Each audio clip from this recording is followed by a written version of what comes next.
them a little bit of time. But before I ask my first thing, let me just welcome you in again and just throw the ball into your court and give you the space to share with us what you've been thinking on your way to join us here on the Zoom. Right. So I think you may have questions from, it's such a big subject, especially the area of community dance, as it's called at the moment. And one could ask what that means, but it's such a big question. So I thought I would throw in something from my biography, a little chapter, which is something that really obsesses me about the whole work. And from that, you can ask questions about that, or you can just move on to something else. So I just want to read a little bit, and it's about categories and strategies. Yeah? So here's what I wrote, and I'll just read it to you. Age, gender, faith, sexual orientation, marital status, skin color, social, economic background, nationality, the list is endless. Whether it's for a census, a funding application, a job interview, or a random questionnaire, everyone wants information. Not any information, not our thoughts, our dreams, our fears, just facts that can be ticked into tiny boxes. The individual is narrowed down, squeezed, reduced, and sorted into a group by those who seek to serve us. Once the boxes have been counted, groups and the individuals within them can be assigned to a category. And here I'm having a problem moving my up. Why? Okay. Yes, once the boxes have been counted, groups and the individuals within them can be assigned to a category. And once a category has been populated, it may be defined as a problem that needs to be dealt with, or as a resource to be exploited. Whether targeting religious groups or consumer trends, strategies result from the identification of categories. Ploys and tactics on how best to reach, alter, or manipulate the members of any given category can be developed for a multitude of purposes, social, political, or commercial. Cultural service providers, especially when addressing the community, can be as prone to this categorization and compartmentalization and subsequent strategy development as any other bureaucratic institution or commercial endeavor. Strategies are not always overt tactics. This is where I get into a problem with movie. Yeah. A young choreographer once asked me how she might integrate the elderly into an intergenerational dance piece. You're already lost, I answered. You can't. The minute you see the elderly as a group needing to be integrated, you have categorized them as being outside the mainstream. The thinking is part of the problem. Following strategies, consciously or subconsciously, encourages us to remove ourselves from direct observation, from interacting with the individual. Strategies are barriers. To avoid them, one must avoid seeing people in categories. A participant in one of my workshops or projects is not asking, what can you offer a person like me? They are asking, what can you do for me? I don't work with categories. When entering a room filled with participants, I have only one thing on my mind: how to make the best dance performance possible in the amount of time allotted. I can't think who might be Muslim, gay, a bully, or even a murderer. I will be diverted from my task, because I work in prisons also. This is what I should be thinking about. This doesn't mean that I don't care about their problems, but rather that their problems and mine are private. Participants often tell me they felt liberated by an egalitarian approach and lack of curiosity. Most are eager to leave bad and unhappy events behind and want to see themselves in a new light. In another example, in London's Holloway Prison for Women, There is a monthly event called the market. The women are herded in, their words, to the main hall to browse stalls that have been set up by agencies offering support for ex-offenders, help for drug addiction, getting a job after release, and so on. All offers that relate directly to their status as criminals. Everything at that moment tells them you are a problem. To solicit volunteers for my project, the stall banner simply stated, dancers needed. Mine was one of 50 theatre projects that had been attempted at Holloway, nearly all of which centred on issues relating to offending, rehabilitation, drug abuse. For instance, issue-based, about subjects that the artist thought relevant to the inmates. At the end of our project, the education officer, one of the most sympathetic I have come across in prisons, said that ours was the most successful and popular with inmates, and all I had done was to concentrate on making the best choreography possible to the Little Suite, a classical piano composition by César Franck. Another example, when I began working on Sacre du Printemps in Berlin-Kreuzberg, nearly all the girls were wearing clothing that severely restricted their movement. During the course of rehearsals, I only mentioned the clothing when problems arose with execution and dancing by asking, is there anything else you could wear to make moving easier? Some went home, talked to their parents. The parents responded positively. Had I begun by addressing the girls as Muslims with a clothing issue, I would have been categorizing them as something other than dancers, and could have been perceived as challenging their religious sensibilities, and their response would certainly have been to retreat to their religious identity. By addressing the problem as it related to them as dancers, they were able to adapt to the needs of the choreography without threat to their faith. By the time we came to performance, only one girl wore a headscarf, and she danced up a storm. It was her. Again and again, experience has been my teacher. The first time many years ago when I got a call from a group of single mothers who wanted to dance. I turned up with various household items, including an ironing board, ready to make choreography based on things I supposed they could relate to.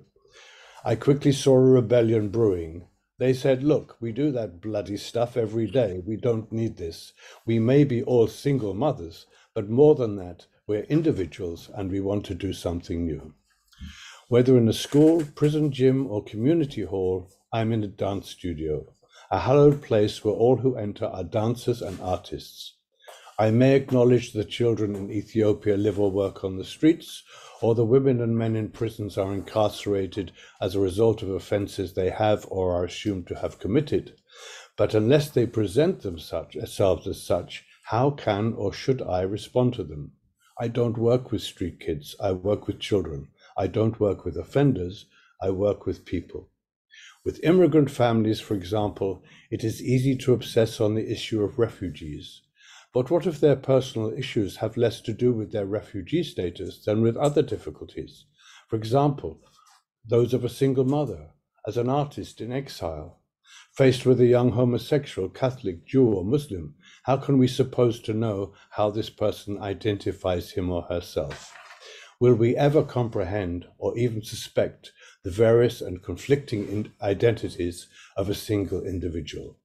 What support can we give to those whose interests, preoccupations, or anxieties lie outside the identity or category we might have assumed for them? Can it be that intercity kids feel alienated and inhibited by peer culture that expects them to excel at street dance or hip hop?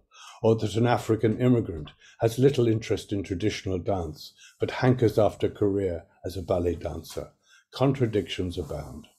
And I believe there is great value in moving beyond the boundaries of cultural identity, seeing ourselves first and foremost as highly individual members of the same human tribe. If we are able to see our local community or category as part of the wider world, we are then better able to accept the existence of other boxes, recognize personal diversity, broaden our empathetic sensibilities. And by overcoming fears of the unfamiliar and challenging our ideas of who we are and where we belong, we can learn to take risks, be creative, and move beyond our categories. our cultural box. There's a lot more, but that's where I wanted to start. So that's quite controversial for a lot of people, but I stick to it.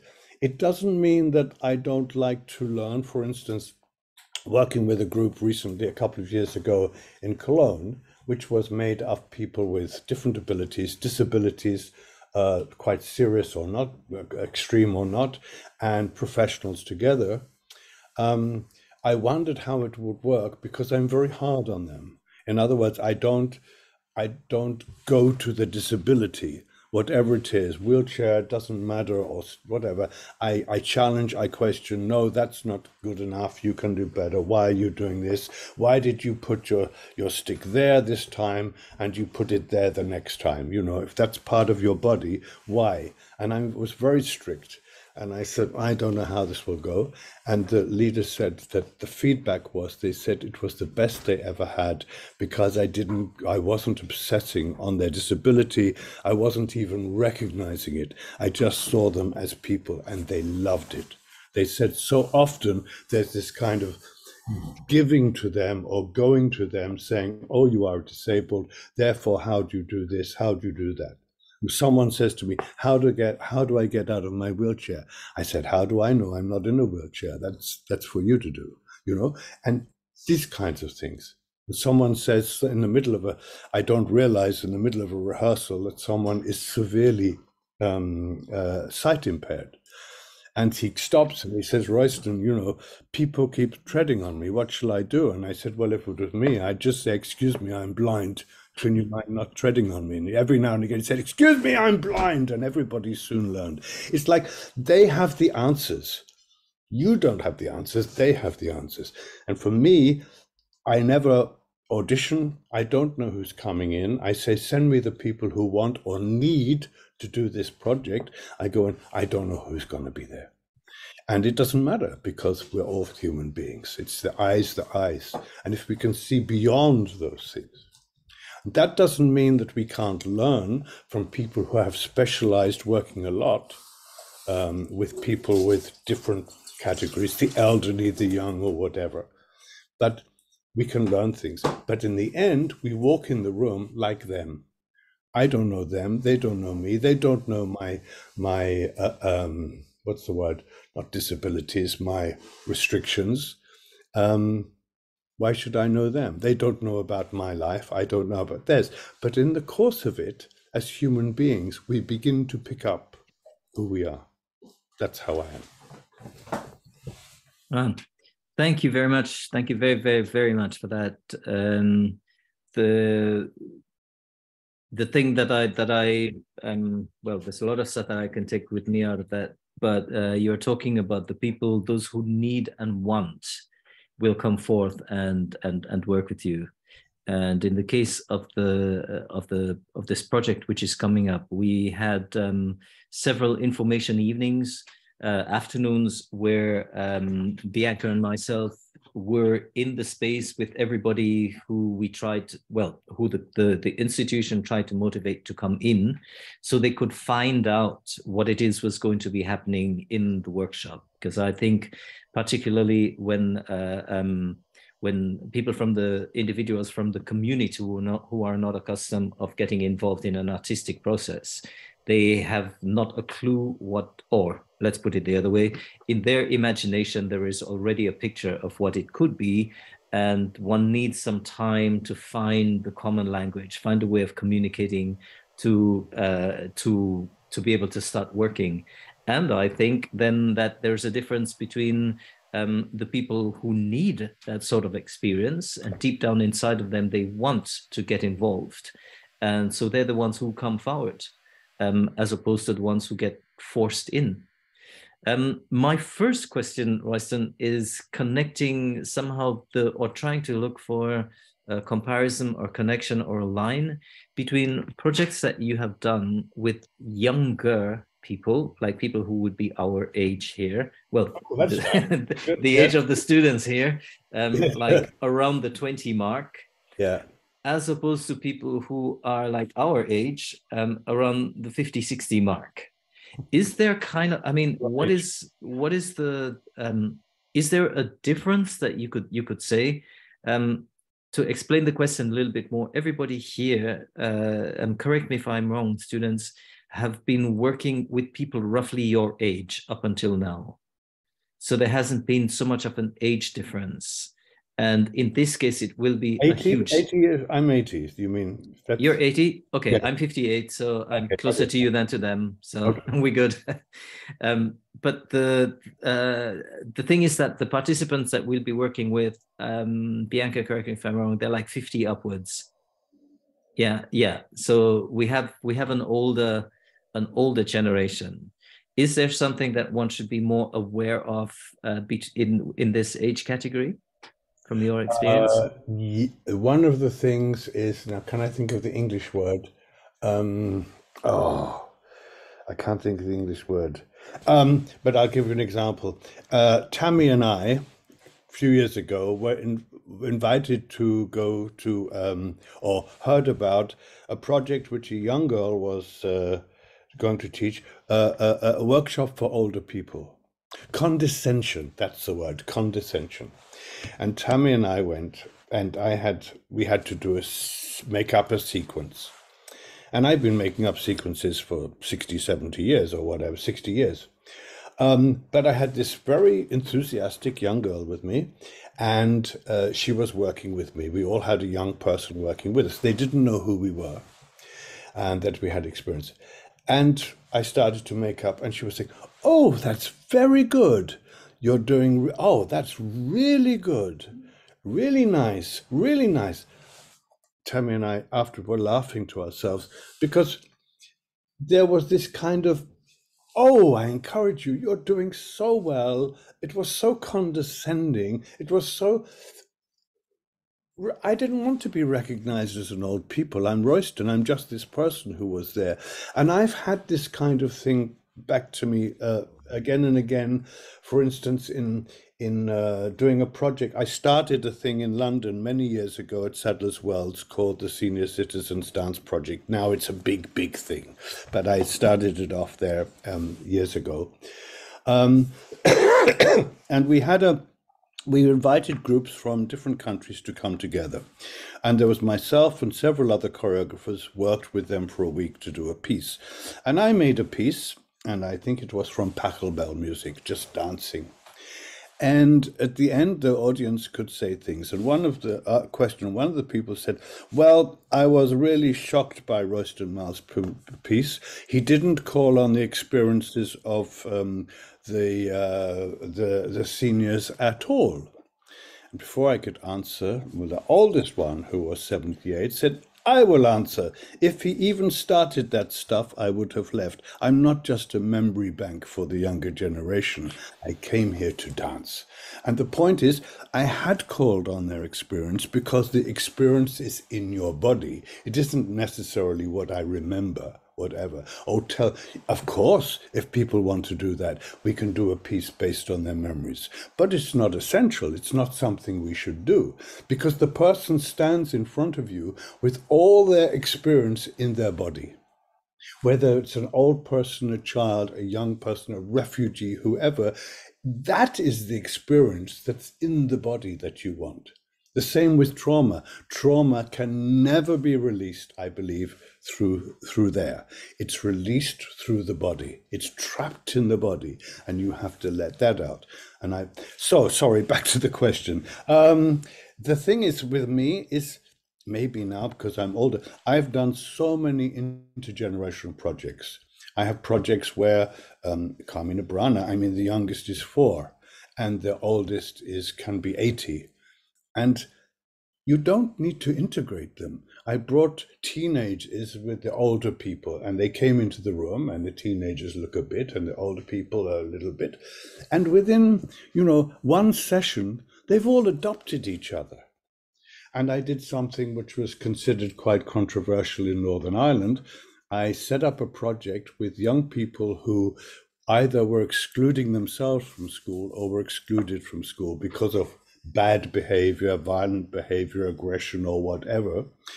And I had these really rough teenagers, and I wanted to put them together in a project with very vulnerable children with special needs. And everyone said you can't. And I was told by some of the people, of the students, you need to show photos of these little kids because they look very strange and whatever. I said, trust people. So I worked with the kids, who were many of them extremely, as we would call, disabled physically or whatever. And then I worked with these rough kids, teenagers. And then we brought them together, and everyone from the teachers and leaders was so nervous. I brought them in, magic. I knew it would be, because for the teenagers, they suddenly had a role. They had a role. They were people who could give something. And for the little kids, they didn't care who they were. They were just big guys going to dance with us. And when it came to the second session, and I went to the school to get the special place where the older kids were, and I said, right, let's go. Wait. They were all making presents and cards for their special person. And it was beautiful, and I did many of them. It's so successful. If you don't see it, it's a problem. If you just see, and the same with older people. Yeah. Older people don't need to be integrated. They will, their body will tell you what they want. You will in that moment in the room, you are just people. And they are young people inside an old body. And kids are old people inside a young body. It just be open and it will come out. You don't need to treat older people, especially. Of course, if you want, like me, to get 80-year-olds on the floor and rolling and everything, you have to say, if you feel anything which might be a little dangerous for you, stop, we find another way. You will find your own way. How can you roll on the floor without going to the floor? Yeah, you can. You can find your way. There's room for everybody.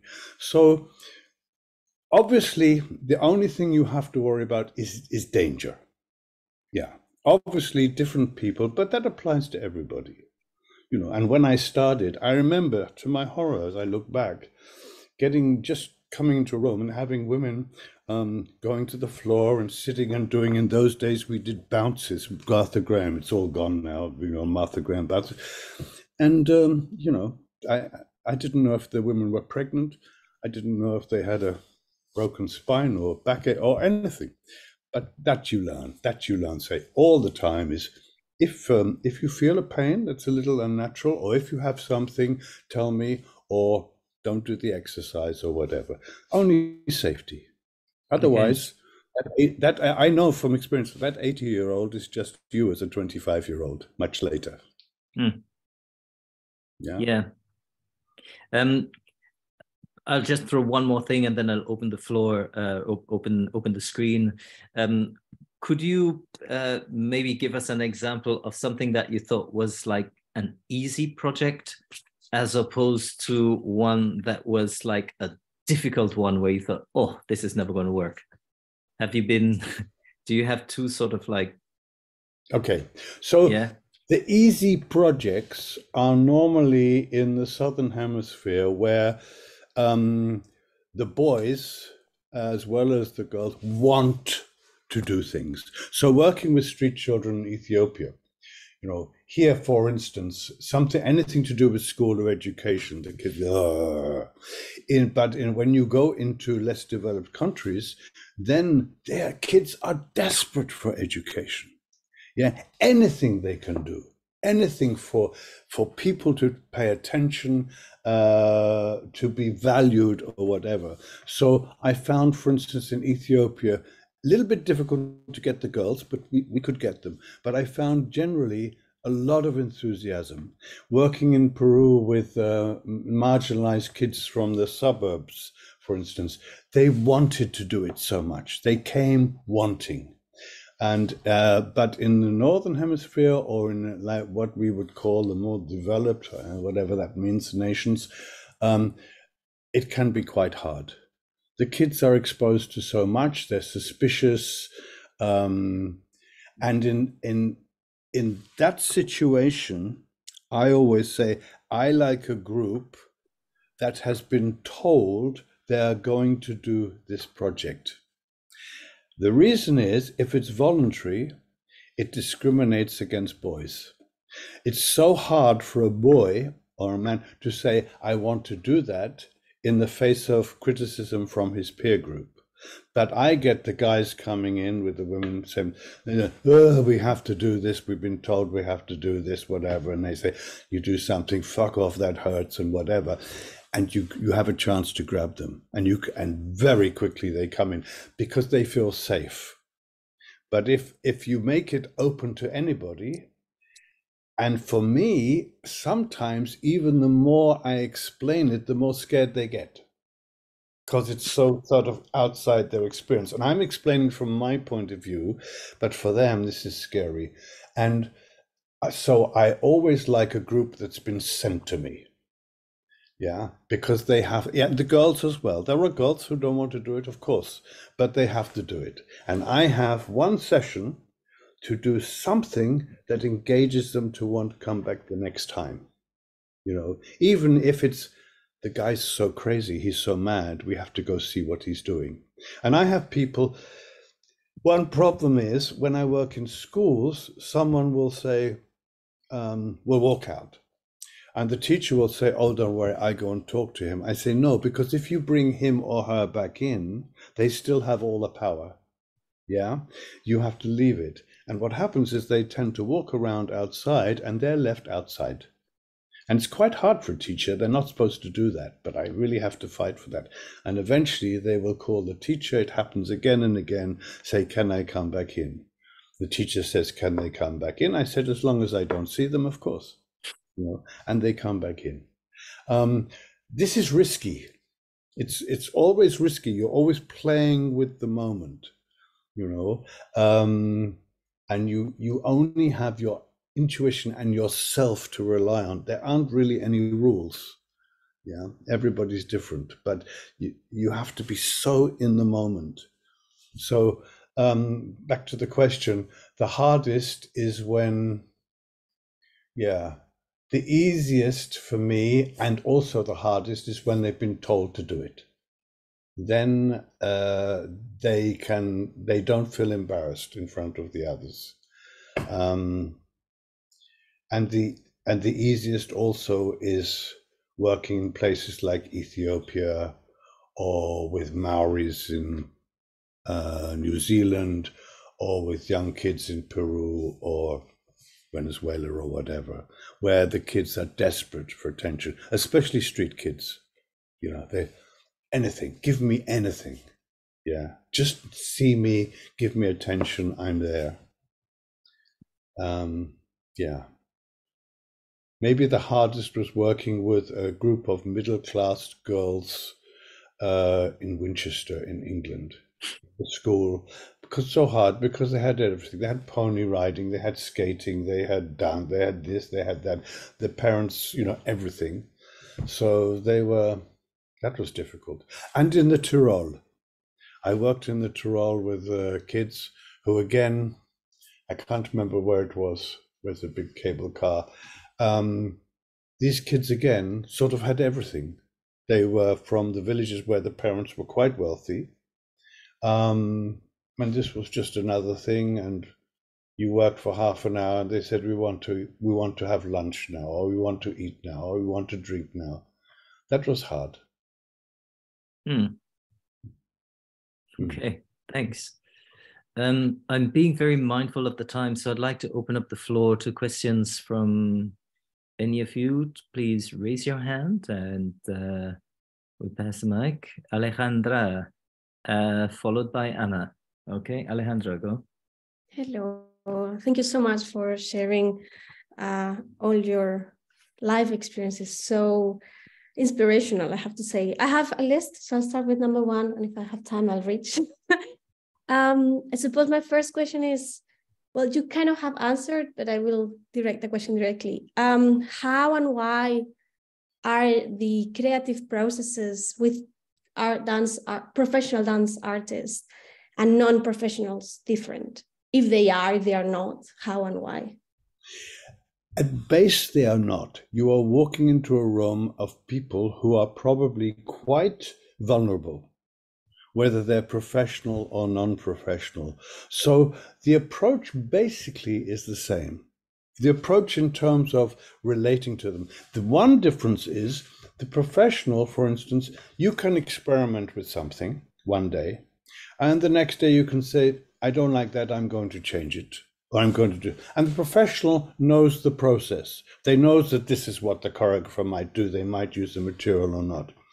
In the community, especially the first time you're working with people, this is quite difficult. If you work with them on, a sequence, or they work on a sequence, and you were to come in and say the next day, I didn't like that, or whatever, they can be well pissed off. Yeah, because that's something they've worked on, and they don't understand that it can be part of the choreographer's process. So one of the difficulties for me is, once I said something, it's got to be there. I can subtly kind of maneuver it by bringing in some thematic stuff, or say, well, this could be a little more this, but basically they don't want to change it. After they've done 2 or 3 projects, they begin to understand, they're more confident, but they will see it almost as a criticism of them. They don't get the process of how it works. So one of the things I find is sometimes your creativity has to be put a little bit on hold to keep the piece moving. And they want to keep moving. They're prepared to go over stuff, and little children will go over it forever. Do it again, do it again, do it again. But old people, they don't want to keep going over this stuff if they haven't got something new every session. So sometimes I look at my pieces and I say, it started well, that's good. Oh my God, this bit. I remember this bit. I couldn't think what to do. I was under pressure. I just did anything and hoped it would kind of fit in and people wouldn't notice. So there's always these dreadful moments in, but if you're lucky and you've got a good beginning, good middle, and a good end that you need, then you will pass these things because you're in a process and they don't understand the process that you understand. And the other thing is, when you begin this whole thing of flow, which is how you constantly provide challenges that meet their new skills, and how you give them the skills to meet new challenges. And this is going like this the whole time, and you're trying to find a line through. Can I follow up with a question of something he just said? When you say skills, could you name them? What type of skills are you trying to work with them? The skills that you need to create, to make the piece. They are very different. It may be just timing, it may be just how to roll, it may be how you run, where you run, whatever you need, so that you're always wanting to increase the challenge. And so you have to, if they don't have the skills to meet whatever that challenge is, they can get depressed.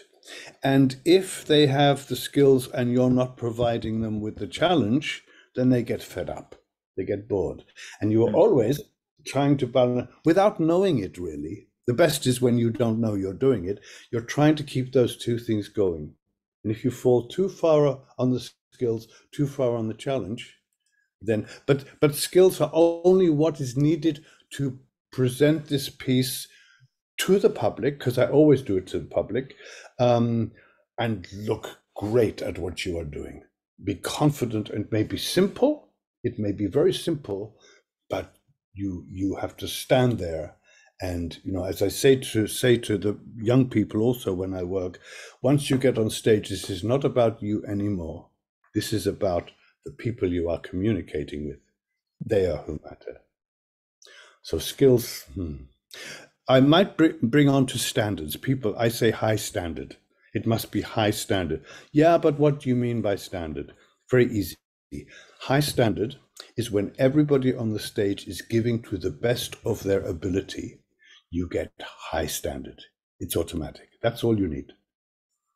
There isn't a bar, It's just where you look at everybody is doing absolutely the best that they are able to do, and it's overwhelming. Okay, let's go down to Anna. Anna, you're frozen. Where is Anna? She's frozen. That's where she is. Can I? Oh yeah, she's back.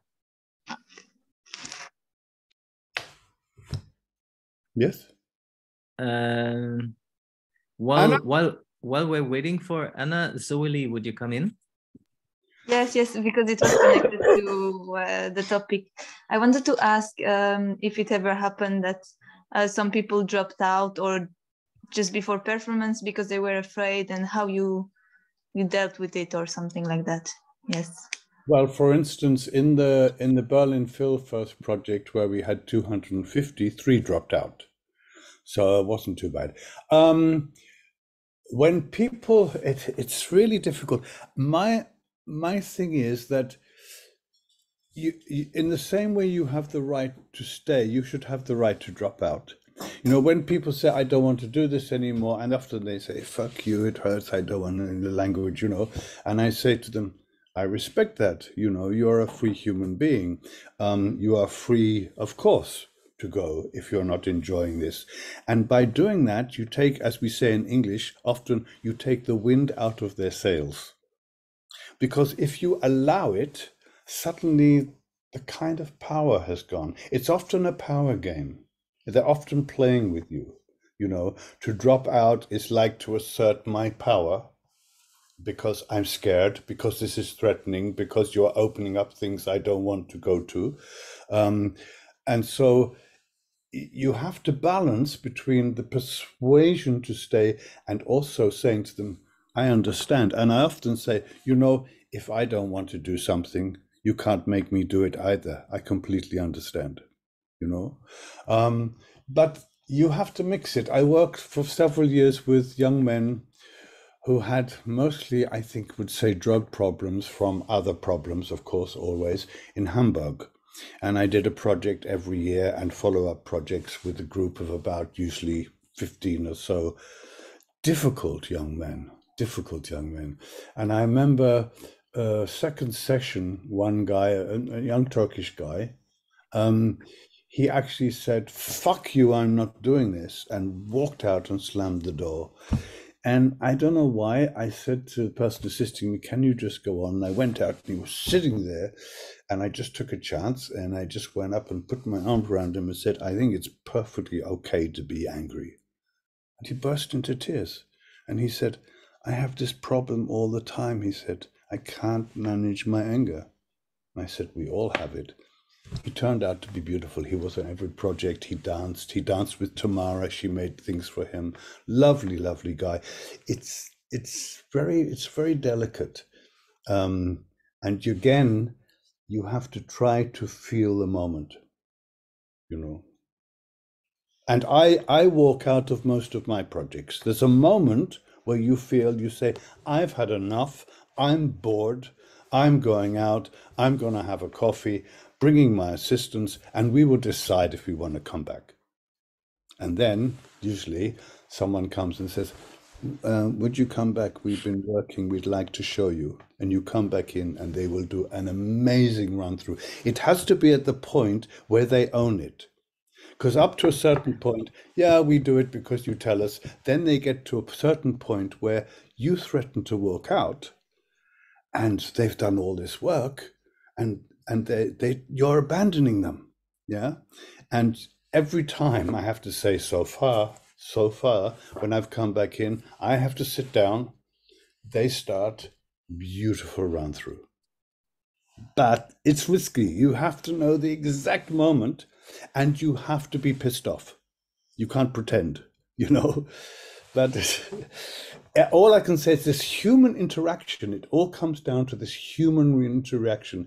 The information you have is in you, if you can lucky enough to find it in a moment. I have no idea if I'm answering your questions. I just tell me if I'm not. May I put some words? Thank you, Zoe. May I put some words in your mouth, Royston? It feels like you are really like working with your vulnerability, with your own Verletzlichkeit, and that's actually your strength. You feel and you show that you feel. Absolutely, and you know, I was looking at a project the other day in Hamburg with kids. One of the first ones I did after Rhythm Is It, and there's a little girl, and she was furious with me. because I said, no, you can't work with your friend. You have to work here. You have to go here. And there's a moment where they made a documentary and they follow her walking out. I hate him, this guy. I want to work with my friend. He says we must do this. I don't want to do it. And she's shouting whatever. And eventually she walked back in. And at the end, she's reading after the performance a letter. Dear Royston, we love you so much, what you did, and please come back, and whatever. Yeah. It's hard, and when I'm happy, I jump about and get excited and hug people, which you're not allowed to do or whatever. That's the other thing I can't deal with, not touching. There's all this thing about it's another hobby horse of mine, inappropriate touch. Children have the right to appropriate touch, and they have the right not to have inappropriate touch. And how do you learn it? And I don't know if it happens in Austria, or it doesn't seem to happen in Germany yet, working with some young English assistants with kids. At the end, the little kids came up for a hug, and they do this to show the teachers that they are not touching the kids. And I go, oh my God, imagine to be a little kid that wants a hug from the teacher, and the teacher does that. And I just go, yes, yes, yes, yes. Everybody can see. I make sure somebody is there to protect myself as well. But people need it. When I work in Gaza, first I say to the women, look, I work a lot with touch. Just tell me now, if you would prefer not, I won't.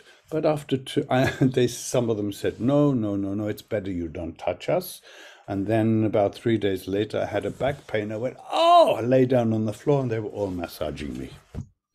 You can't tell. You really can't tell what's in people's minds, And when they're at the end of before the performance, they wanted to psych up. The girls onto the stage to have a little dance about themselves, and then the men.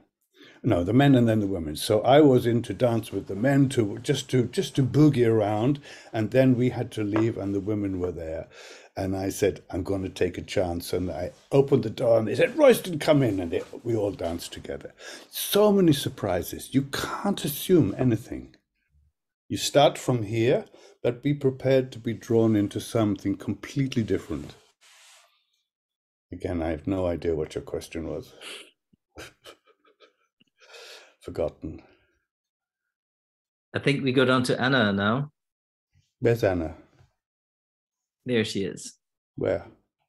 I think it works now. That's cool.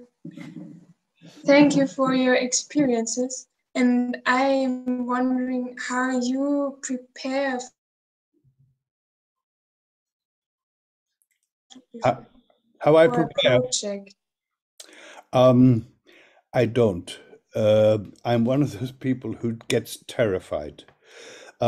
Usually, nowadays, I tend to get music from orchestras. Can you do this? They send me a piece like Shostakovich, 3 pieces to choose, the London Symphony Orchestra, three symphonies. I put it on, and I thought, this one starts with, I think I know how to start. But usually I listen to the music because I choose also complicated music. I like very 20th century classical, whatever. When I listen to the music, I usually go, it's impossible. I can't possibly do this. And I put it away and I bring it out on the day. Because when I prepare something, it doesn't work. I found that early on.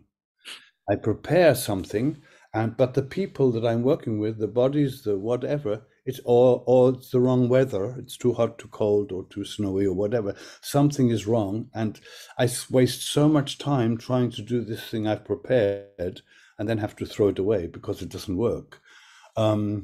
So I have to trust myself.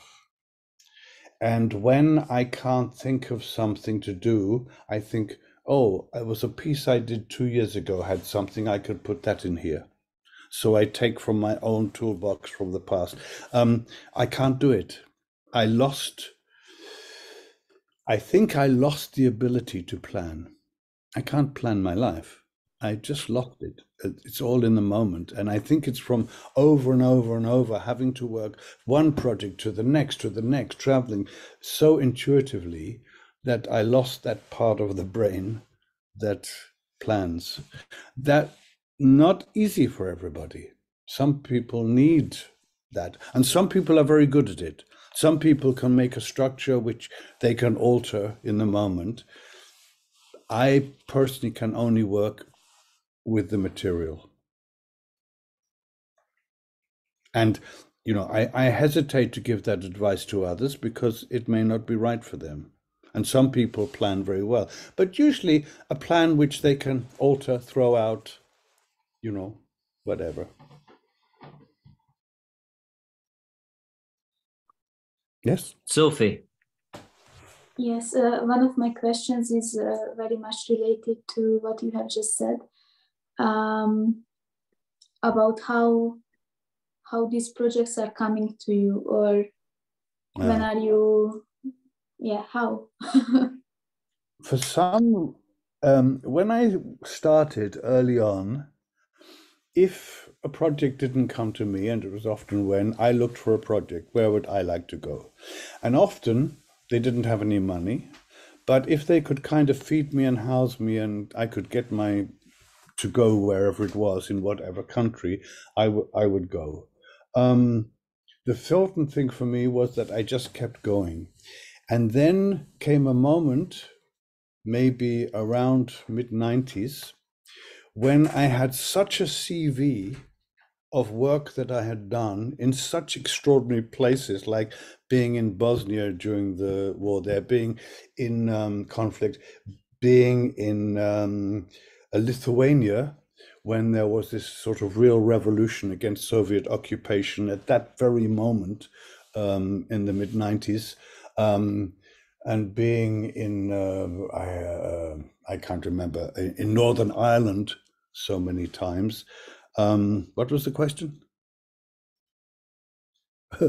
My question was like how the projects are coming to you. Yeah. And then came the moment where I just got known as the guy who will do anything. And people came to me and said, you know, we wanted someone to work with street kids in Ethiopia, and we didn't have any money yet. And we went to the Arts Council, and they said, oh, you better ask Royston Maldoom, he will go anywhere. And then suddenly from about the mid-90s again, I never had to look for a project because they just kept coming. And of course, with Rhythm Is It, the big media thing was totally changed everything. You know, instead of going to the local newspaper or TV, could you possibly send a cameraman to film our project or to write a review? It was suddenly, they were all there. It was a very strange time. I became very, very famous or something in the field. And so the works since then just kept coming. And the last 3 years, nothing. I'm part of an old generation. All the young ones have come up, ones I've mentored, other people, you know. So it's very nice. I don't get anything in my email apart from Darrel, can you do it? It's completely changed, and it's nice, you know, it's nice. I can look back and say, when I came to Germany, everybody said, what is this shit? Why are you working? Why people want to dance if they're not going to be professional? Why are you doing this? We don't want to see this. And look now, all over Germany, Austria, Switzerland, everywhere, nearly every dancer I know or director or choreographer works also within a community non-professional setting. So I'm very happy with that. But I never applied for a job since I was 22. I just said, I just go do something. Just keep working. And people say, you shouldn't work for nothing. It's true. An artist should be paid. But you have your long apprenticeship. You know, it was a long apprenticeship where I was getting almost nothing for what I did. But I just kept going because you're building your CV, you're building your knowledge, you're learning more about yourself, where all the information in the end is. So long as you can survive a few years just learning, doing different projects, and hoping that later somebody might pay you. Okay, let's go to Bianca. Hi. I have a question about something you mentioned in the movie that I saw yesterday, and you were speaking about self-discipline, and you said it in a one sentence, like if we don't learn, if there's not a point where we're self-disciplined, there's no future. Yeah. Something like that. And I'm just thinking about the project that we're doing now, because people are older, they have already tapped into their future, kind of. And most of them have not learned self-discipline, which is why they're long-term unemployed and why they had no future. So when I heard that, I was just curious if there's anything that you have to share about that. Yeah, I mean, a lot of people now, especially from our generation, was very strange after the war. Everything was there, everything was growing. We didn't care about anything, and we had this great thing about children, that you let the children do whatever they want and whatever. And it's very difficult for children, because if you don't have a boundary, you don't have anything to work against. And I had very strict parents, but the great thing about it was I knew where I could rebel later against it. But I'm very glad that they gave me that. I didn't like it at the time, and I left home because of that when I was 17. But when I look back, I said, they gave me boundaries. They gave me information that enabled me to have the social skills to interact in many different situations. And what I think the problem is, none of us knows our potential. And a lot of the people we work with have no understanding that they have potential. And one of the things from the discipline that I impose, I found it in the prison. The guys told me afterwards, we said, you kept going and we didn't think we could do it. But because you kept going, we said, obviously, this guy thinks we're going to be able to do it. But the discipline, yes, I do. I have certain rules. Like, for instance, if I say, I don't want you to talk while we're doing this session because you can't hear me, I can't give you the information I want to give. So I sit them down and say, I will tell you when I don't want you to speak. Now, will you all get up and go to your place? And they get up and they talk. I say, oh, come back, sit down. I just go through that again. We don't need the voice. We need to find the body. I want so on. Now, get up and go. Few people will talk. Come back. By about the fourth time, they get up, people say, shut up talking to each other, because they're so fed up.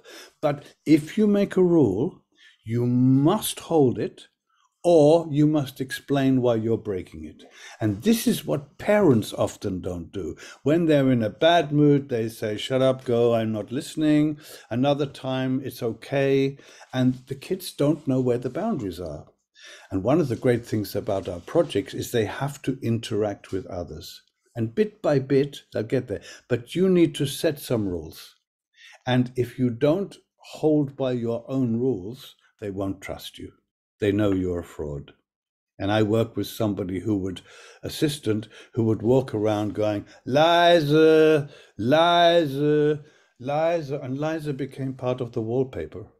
You know, they knew they could keep talking and he'd just keep saying Liza.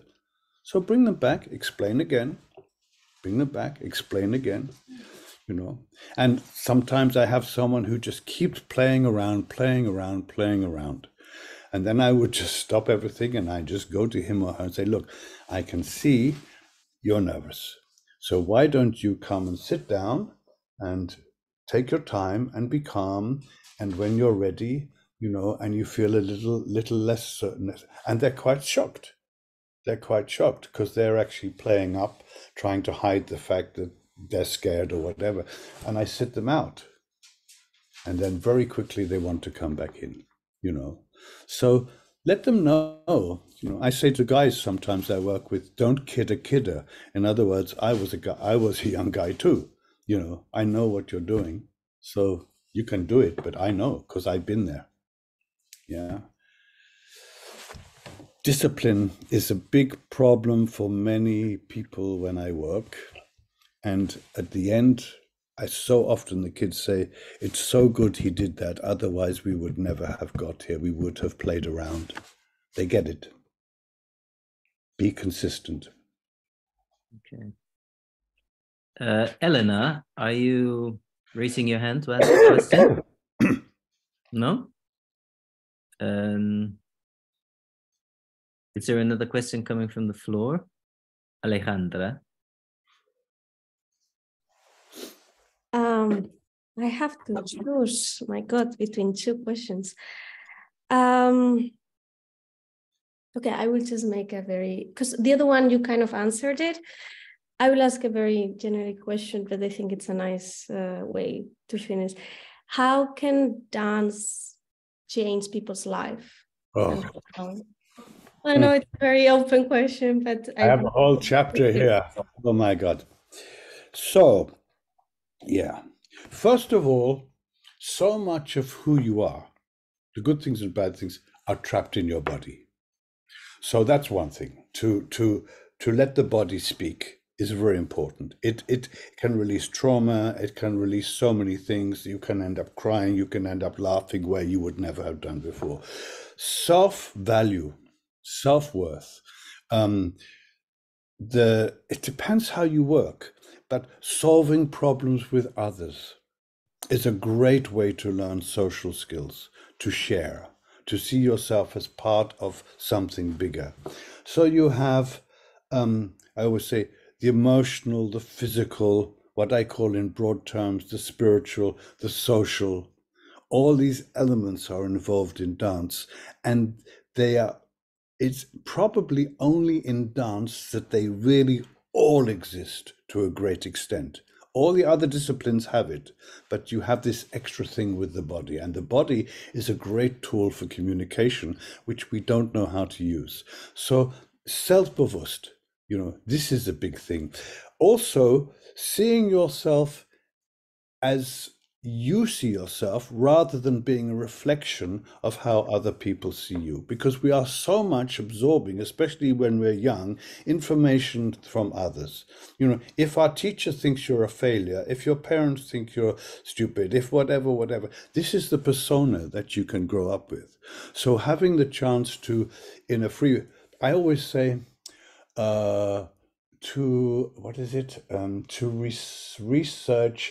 research and represent. If you break those words down, research yourself and represent yourself more as who you are rather than as a reflection of the society around you. That's the same with people in prison. They have become, in a sense, what others have put on them. And by dance, they release something and discover, oh, I can do this. I'm not a stupid person. I'm not a bad person. I can relate to others. You see these enormous changes in a few weeks. And the other thing is changing other people's perceptions of them. When the parents come and see the performance and say, I never realized my child could do that, I say, that's the problem. That's the problem. You have to understand that we all have enormous potential that we will never know. I have no idea what my potential is. But every now and again, someone comes in my life and takes me a step further. Oh, that's how I discover. You come in and you take people on little steps of discovery. So it's the most wonderful medium. And it can also start to affect a community. What is a community? You can ask. A community is made up of so many different individuals. But for instance, if the kids are coming from a Förderschule, do we call it? I don't know, the bottom rung of the school. Like in The Rhythm Is It, I went to this school and the head teacher says, well, you can work with them if you want, but I don't know why you would, because they can't do anything and the parents aren't interested. I mean, can you imagine being in that school and how you see yourself? And these kids, you saw some of them, like Marie, she knew she was worth something, but she couldn't quite get there. And she discovered she was something. And that's what the kids discovered. And the teacher, the blonde teacher who came and said, I have to speak up for my children. You are there doing their best. And I said, no. The head teacher resigned. She took over the school. 2 years later, they got cultural prizes for that school for their work with dance and music and art. She said, this I'm going to change how I teach. I was looking at these kids so often as a problem. And now I see this enormous potential. And it's great for teachers, especially if they take part in the project. That's really good. I always encourage them to take part, and they discover so much about these kids. New relationship. Does that answer at all? Royston, let me pick you up on you saying you that. You can pick me up anytime, Darrel. No, that's the good thing. Yeah. That you're saying once you start working with dance, because it's all in the body, you see a change. Yeah. Is there, while we're on that, is there something that you think is a good time frame to be building a project, or is there something like a not enough time? How do you feel about time? It depends how the system is. So, for instance, where I have an orchestra thing and I'm working, say, in 5 schools, you need about 7 weeks, because you can do 3 sessions, maybe. I always insist 3 hours in the school, not less. 3 hours, because a day or a session, because if I have 3 hours, I have time to kind of deconstruct and reconstruct, if you know what I mean, because then I need probably 3 sessions a week, because if there's too much gap, my influence or the influence of the dance is lost in between, and I have to spend too much time pulling them back into the next session. So sometimes I have over 7 weeks and I have 5 schools and I have to do 3 mornings with this and 2 with that and change, and so it takes a long time. Sometimes I have, like in a Potsdam school, she says you can hold the whole day. You can have the whole day. You do what you want. Some kids will. It was a failing school, by the way. It was going to be closed. Now it's a very successful school, and I can say it's because of the dance that things changed. And so there, I could have the kids all day. So I could make a piece like Trist in 3 weeks. Trist is, how long? I don't know, 35, 40 minutes or something. But I could do that in 2 or 3 weeks, because I had them every day. This is excellent, because you are now become the total focus in their life, and from one session to the next, you don't have to, as I say, deconstruct the previous days and pull them up again and lose an hour at the beginning and an hour at the end. So it very much depends on the project. You just have to say enough time to help them see their potential and to arrive at what I call that high standard, which is everybody feels able to give of their best, whatever that is. It's a question can only be answered with each project and the logistics. But if you have the chance, try to go for the everyday full time, if you have the chance. Okay. Oh, and some, like Joseph's done a project recently somewhere in Austria, somewhere. I think he took 3 months, because he could only go once a week. And he had to work with, I think, 20 or 30 people. And then in the last week, bring in another 80 or something into the piece. So that's really hard. You have to make a structure and know that you can bring people in and in 5 days have everybody in the piece. So it's a very difficult question to answer. You have to look at the logistics. Okay. Zoe. Yes, I wanted to ask, I heard that you're not preparing stuff, but when you first meet the people, do you have, how much place do you give to introduction of the people, with voice, or do you directly dance, or having in group if there is something that comes out, yeah. So I say, I'm the choreographer, I'm Royston, I'm very difficult and I'm very hard. It's going to be difficult and you're going to probably want to leave or whatever. This is my assistant working with me. This is going to give you the class or the warm-up or whatever. And we start.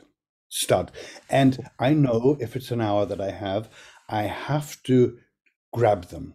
So one of the things I do, if I play, this is another thing, because I use complex music, I'm not interested in boom, boom, boom, boom. I want harmony and subtlety, and I want them to hear music.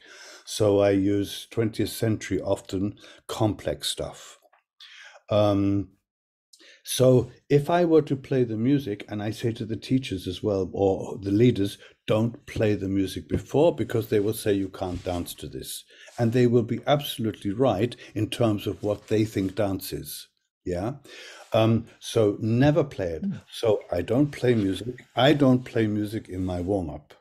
Only music I want us to hear is the music that we're going to work to. So I don't play music in the warm-up. Other people do. And then I will give them a sequence to do. May not be of run and fall, roll, do something, stand, do something. I give them a sequence, and it should probably take about, could be 45 seconds or a minute, yeah? And then I say, I'm going to play some music. Don't worry about it. Just, I will play it in the background. And you just do what you did.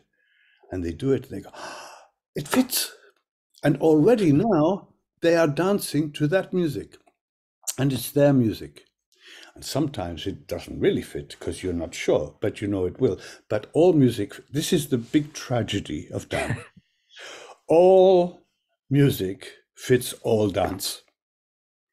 You know, you can spend ages working. How do I make this music fit the dance?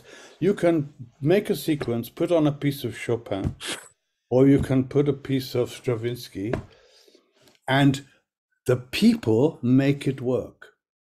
And later you can refine it. So I don't play the music. They mustn't hear the music before I start. They must have a little sequence to do. Then I say, I'm going to put on this music. And they go, wow. And now it's their music. That question is over. They may find it strange, you know, but it's over. And now we've introduced them not just to a new form of movement and dance. We've introduced them to a new kind of music, and we're going to introduce them to a new theme. And it's going to be mostly a political theme, either within the work itself or because of the theme it takes. And I like to do themes which are not directly about them. I want to say, get rid of the rucksack of victimhood and everything else. Let's go forward as citizens. So, for instance, in Duisburg, when I make a youth project, let's make a piece about Bosnia. We need to speak for Bosnia because they can't speak. Or in another place, let's make a piece about the Holocaust. And they come and say, Holocaust, what was that? I say, go on your computer and research. And they come, oh my God, did you know that they did this? Did you know that this happened? I say, yes, I did. And then they become so engaged. And then also, when you deal with these kinds of subjects and serious subjects, when they start to play, you say, look, we are being a voice for people who maybe didn't have a voice. We can't play with this. Either we abandon this or we leave it. Yeah. Because we are going to be speaking for people who really went through these experiences. And it may be the Arab Spring, it may be, could be anything. Yeah. So I want them to say, we have something to say to the world, all of us. And very often they don't feel they have a place. I say, you are speaking to the audience about this. It's very simple. So new themes, new music, new dance, new structures, leave it with them. You never need to do this again, but at least you know that you can understand anything. When people say, you should work with hip hop with teenagers, why? I mean, what a horrible thought, teenagers watching me doing hip hop, can you imagine? And put them off for life. And why would I do something they know? The whole idea is to bring them a new experience and they learn. I say, you may never do this again. You may decide it's not what you want to do, but you know that you can understand it as well as anyone else. And when people say, oh, they can't understand classical music, I say, oh, how come you understand? Is it genetic? Yeah. Is it because you have it in your genes and they don't? It's because somebody, your parents, somebody somewhere, an experience, shared it with you. And that's what we are as artists are supposed to do, is share all those joys and things with people and change their lives, whether they like it or not. And ours. Okay. What a wonderful way to wrap that up. Royston, thank you so much for being with us, for giving us this time. It's so wonderful to spend time in your presence. You mean I can go and have a cigarette now? Not quite yet. Oh, okay. Okay.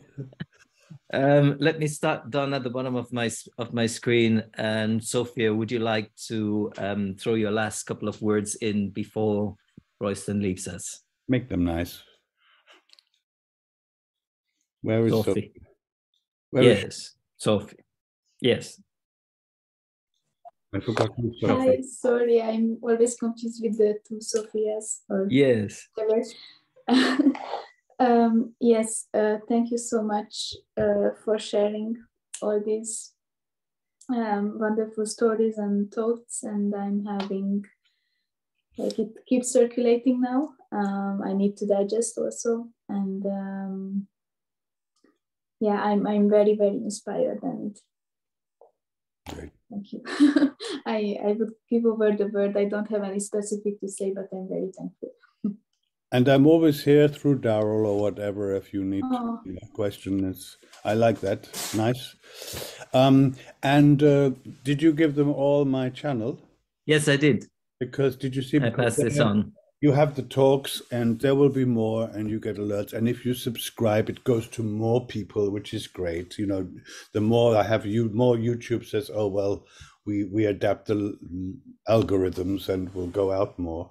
So it's nice. At the moment, mostly friends have a look, and they know anyway. But I want to get people like yourselves who might want to dip in and say, "That's a good idea. That's not a good idea," or whatever. Feedback as much as you like. It was my pleasure. Okay, Sophie, you get to call on someone else. A lot of confused people going out in the world now. Yeah, who? Sophie. I choose Zoe.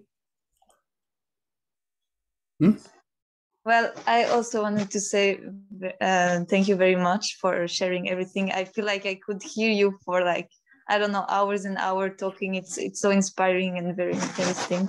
So thanks a lot for that. Sorry, do you have the book? Because there's a lot of stuff in it. Tanzen dein Leben? No, but I will. Tanzen dein Leben is my biography, but it has a lot of this stuff. It's not just biography. You will know everything about me then. And also there's a book by Jacqueline Carley called Jeder kann tanzen, where she followed my projects for a year. So Jeder kann tanzen and Tanzen dein Leben, and you will get a lot of information in there. Great. I lent my copy out, otherwise I would show it. Yeah. Okay, Zoe, who do you call on? Well, Sophia, the other one.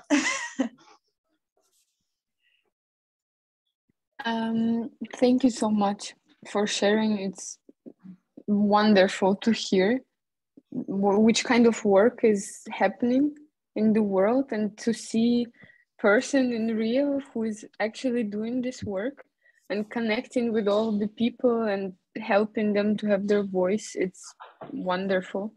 Thank you so much for that. And yeah, I'm very looking forward to dive into this process. And I give my word to Bianca. I have so many notes and things that you shared now, roughly. So I feel very full, and I'm grateful for that. And it really comes through the screen that you have a body of experience, and a lot of experience. Body of experience. Yeah. And it's very special to just get the chance to listen. So thank you for that. Pleasure. Elena. Yeah, thank you so much. It was really amazing.